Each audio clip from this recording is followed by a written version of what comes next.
Hi friends, আমি Simita. Cooking নকে সবাইকে অনেক অনেক স্বাগত। জলখাবার হোক বা ডিনার, রোজ রোজ এক খাবার খেতে কিন্তু ভালো লাগে না। তাই আজকে তোমাদের জন্য নিয়ে এসেছি একটি নতুন রেসিপি। আর আজকে আমার রেসিপি হলো কিমা পরাঠা।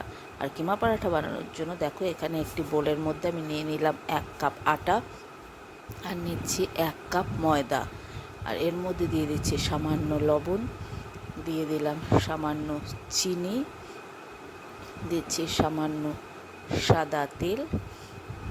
এবার এটাকে আমি ভালো করে ময়ম দিয়ে নেব। আর ময়মটা যদি ভালো না হয় তাহলে পরোটাটা কিন্তু সফট হবে না। ভালো করে ময়ম দিয়ে নিচ্ছি। আর ময়মটা ঠিকঠাক হয়েছে সেটা বোঝার জন্য এরকম মুঠো করলে যদি এরকম দলা পাকিয়ে যায় তাহলে বুঝতে হবে যে ময়মটা ঠিকঠাক হয়েছে। এবারে অল্প অল্প জল দিয়ে আমি এটাকে ভালো করে মেখে একটা ডো বানিয়ে নেব। জলটা একবারে দেব না, আমি কিন্তু অল্প অল্প করে জল নিয়ে এটাকে মেখে আমি একটা ডো বানিয়ে নেব। অল্প অল্প করে জল দিয়ে দিচ্ছি, দিয়ে এবার এটাকে ভালো করে মেখে আমি একটা ডো বানিয়ে নেব। তো দেখতেই পাচ্ছ আমার ডোটা কিন্তু রেডি হয়ে গেছে। খুব নরমও হবে না, খুব শক্তও হবে না, এরকমভাবে ডোটা বানিয়ে নিতে হবে। হাতের মধ্যে সামান্য সাদা তেল নিয়ে এবার পুরো তেলটা আমি ডোয়ের মধ্যে মাখিয়ে দেব। পুরো তেলটা আমি ডোয়ের মধ্যে মাখিয়ে নিলাম। এবার এক চাপা ঢাকা দিয়ে এটাকে আমি 10 থেকে 15 মিনিট রেস্টিংয়ে রেখে দেবো। আর এদিকে স্টাফিংটা বানানোর জন্য এখানে আমি একটা বড় সাইজের পেঁয়াজ কুচিয়ে নিয়েছি রসুন কুচি, আদা কুচি, আর এখানে মাটনের কিমাটা আমি পেস্ট করে নিয়েছি। চলো তাহলে স্টাফিংটা রেডি করা যাক। কড়া বসিয়ে দিয়েছি, কড়াতে আমি দিয়ে দিলাম সাদা তেল। তেলটা গরম হয়ে গেছে, এবার এর মধ্যে দিয়ে দিচ্ছি পেঁয়াজ কুচি। যে পেঁয়াজটা আমি কুচিয়ে রেখেছিলাম সেই পেঁয়াজ কুচি দিয়ে দিলাম। দিয়ে দিচ্ছি 1/2 চামচ আদা কুচি, আর দিয়ে দিচ্ছি 1 চামচ রসুন কুচি। 1 চামচ রসুন কুচি দিয়ে দিলাম। দিয়ে এবার এটাকে আমি ভালো করে ভেজে নেব। এটাকে আমি ভালো করে ভেজে নেব।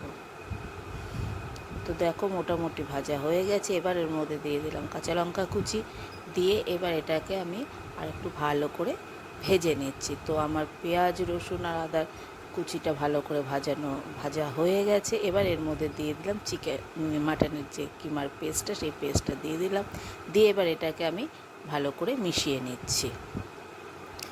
তো দেখো এটা আমার ভালো করে মেশানো হয়ে গেছে। এবার এর মধ্যে দিয়ে দেবো রোজের যে মশলা, সেই মশলাগুলো দিলাম। স্বাদ মতন লবণ, দিয়ে দিচ্ছি 1/2 চামচ হলুদ গুঁড়ো, দিয়ে দিচ্ছি 1 চামচ ধনে গুঁড়ো, দিচ্ছি 1/2 চামচ কাশ্মীরি লঙ্কার গুঁড়ো, দিলাম 1 চামচ মিট মশলা, আর দিয়ে দিচ্ছি 1 চামচ শাহি গরম মশলা। দিয়ে এবার এটাকে ভালো করে আমি কষিয়ে নেব। তো দেখতেই পাচ্ছ ফাইনালি রেডি হয়ে গেছে আমার কিমার যে স্টাফিংটা সেটা আমার তৈরি হয়ে গেছে। এবার এটাকে নামিয়ে আমি ঠান্ডা করে নেব। আর এদিকে যে ডোটা আমি বানিয়ে রেখেছিলাম সেখান থেকে এরকম ছোট ছোট করে আমি লেচি কেটে নেব।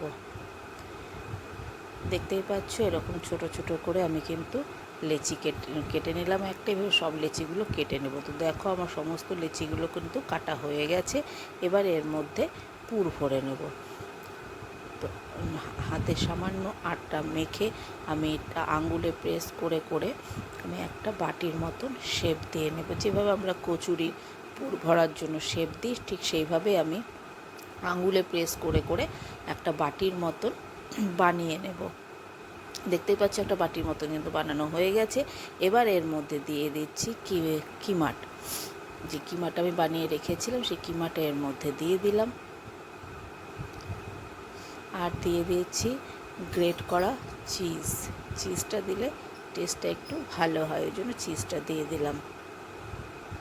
দিয়ে এবার এটাকে প্রেস করে একটু চেপে দেব।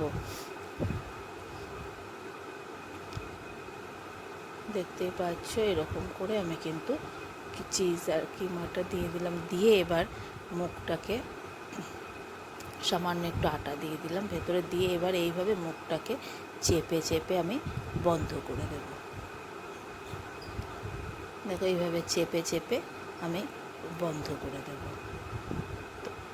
এইভাবে কিন্তু এইভাবে সমস্ত লেচিগুলোর মধ্যে আমি পুর ভরে নেব। দেখো আমার সমস্ত লেচিগুলোর মধ্যে কিন্তু পুর ভরা হয়ে গেছে। এবার এটাকে বেলে নেব। সামান্য একটু আটা দিয়ে নিলাম, দিয়ে এইভাবে চেপে আমি এটাকে বেলে নেব। এইভাবে ঘুরিয়ে ঘুরিয়ে কিন্তু বেলে নিচ্ছি আমি, কারণ খুব বেশি জোরে বেলতে গেলে কিন্তু পুরটা বেরিয়ে আসতে পারে। ওই জন্য আমি এভাবে ঘুরিয়ে ঘুরিয়ে আস্তে আস্তে করে আমি এভাবে বেলে নিচ্ছি।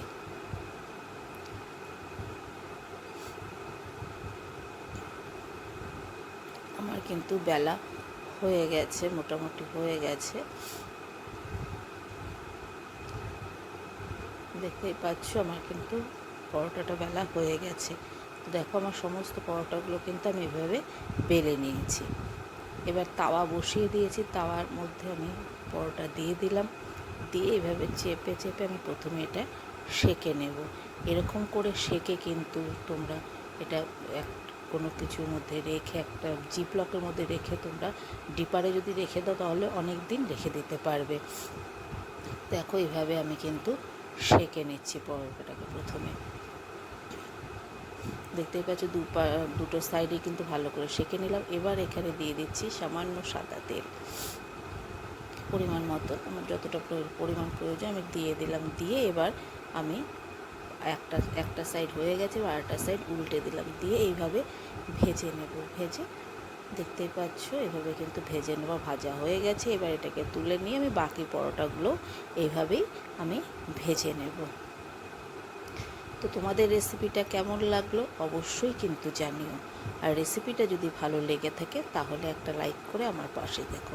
আর প্রতিবারের মতো এবারও বলবো, একবার অন্ততপক্ষে বাড়িতে এটা ট্রাই করে দেখো, ভীষণই ভালো হয় খেতে। চলো তাহলে আজকে এ পর্যন্তই, আবারও আসবো অন্য কোনো দিন অন্য কোনো রেসিপি নিয়ে। সবাই খুব ভালো থেকো, সুস্থ থেকো। আর আমার চ্যানেলে নতুন হয়ে থাকলে চ্যানেলটা সাবস্ক্রাইব করে আমার পাশে থেকো। চলো তাহলে আজকের মতো টাটা।